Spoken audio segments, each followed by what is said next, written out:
بسم اللہ الرحمن الرحیم۔ السلام علیکم ورحمۃ اللہ وبرکاتہ۔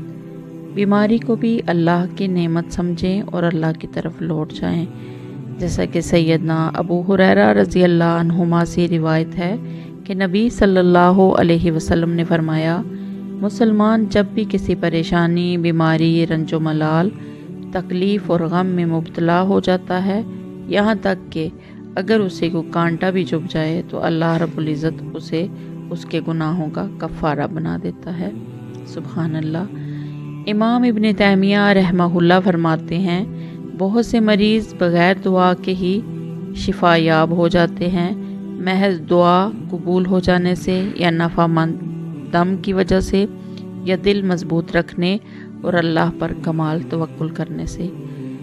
امام ابن قیم رحمہ اللہ فرماتے ہیں کہ اللہ کا ذکر، اللہ کی طرف پلٹ جانا، لوٹ جانا، آزمائش آتے ہی نماز کی طرف لپکنا، کتنے ہی بیمار محض اسی سے شفا یاب ہو جاتے ہیں اور کتنے ہی مریضوں کو اسی سے عافیت نصیب ہو جاتی ہے۔ اسی طرح حافظ ابن رجب رحمہ اللہ فرماتے ہیں، آسانی کا انتظار کرنا بھی عبادت ہے، کیونکہ آزمائش ہمیشہ نہیں رہتی۔ سبحان اللہ۔ اسی طرح حافظ ابن حجر رحمہ اللہ فرماتے ہیں، اللہ رب العزت اپنے دوستوں کے لیے ازہد ہی آزمائشوں سے نجات کے اسباب مہیا فرما دیتا ہے۔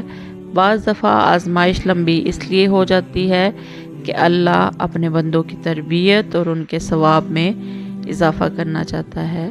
سبحان اللہ۔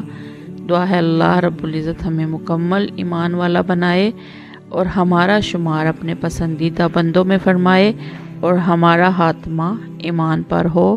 آمین یا رب العالمین۔ السلام علیکم ورحمۃ اللہ وبرکاتہ۔